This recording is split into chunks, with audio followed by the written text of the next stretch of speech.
Kære Stille, jeg har den ære at være din BFF, og det er en ting, der gennem årene har betydet lige så meget for mig, som at kalde min egen mor for mor.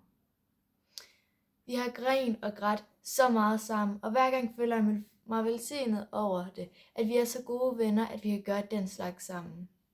Kan du huske, da vi fik huller i ørerne sammen? Vi græd og grinede så meget, skiftevis angst og glæde. Og da jeg så havde fået mine skudt i, blev du ved med at sige, ej, du ser virkelig godt ud. Gjorde det slet ikke så ondt? Jeg kiggede på min mor med skræmte øjne, og blev ved med at gentage, nej, det gjorde overhovedet ikke ondt.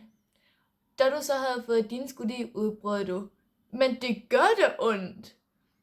Og så sagde jeg, ja. Og så begyndte vi at græde og grine sammen, imens min mor skraldgrinede. Bagefter tog vi i IKEA og fik en softice, og resten af dagen blev vi ved med at græde og grine, når vi kom til at røre vores ører. Den dag glemmer jeg aldrig. Nogle gange tænker jeg, hvordan har jeg gjort mig fortjent til dig? Til din kærlighed, din skønhed, din venlighed og din omsorg, din støtte. Der var en aften, hvor jeg bare lå og græd, men udelukkende af glæde. Sikke en Guds velsignelse, jeg har fået i dig. Men det her skal jo ikke handle om mig, men om din ungdomsvelsignelse. Og by the way, tillykke og alt det der, man skal sige. Hvor er jeg glad for at dele den her oplevelse med dig. Min helt egen BFF. Apropos BFF, så betyder det ikke, at vi er best friends forever. Nej. Vi er Børges fede fiskefrikadeller. For altid. Jeg ved ikke, om du kan huske det, men en gang til min fødselsdag gav du mig en lille gave. Men da jeg åbnede den, dukkede alle mine yndlingsting op. Min yndlingschokolade, mine yndlingsbilleder og så meget mere.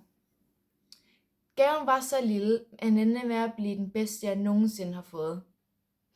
En af tingene, der var i, var en lille tekst, som lyder som følgende. En god ven ringer til dig i fængslet. En meget, meget god ven kommer med ting til dig i fængslet.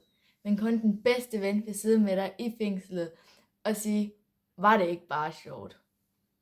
En anden ting, der gik op for mig, var, hvor lille gaven var, og hvor stor gaven var, da jeg pakkede den op.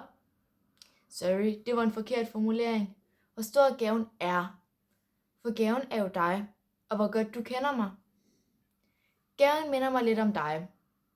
Om os. Om de fleste mennesker. Kedelig, lettere skuffende og ret små udenpå. Men når man så pakker dem op, bliver de store, overvældende og så personlige. Kæreste Cecilia, du er gaven, der bliver ved med at give.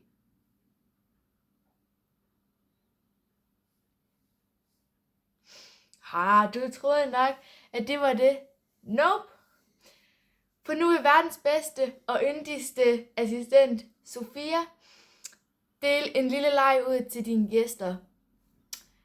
Og så ser vi, om de kender dig lige så godt, som jeg gør. God fornøjelse til jer alle sammen, og have en fortsat god fest.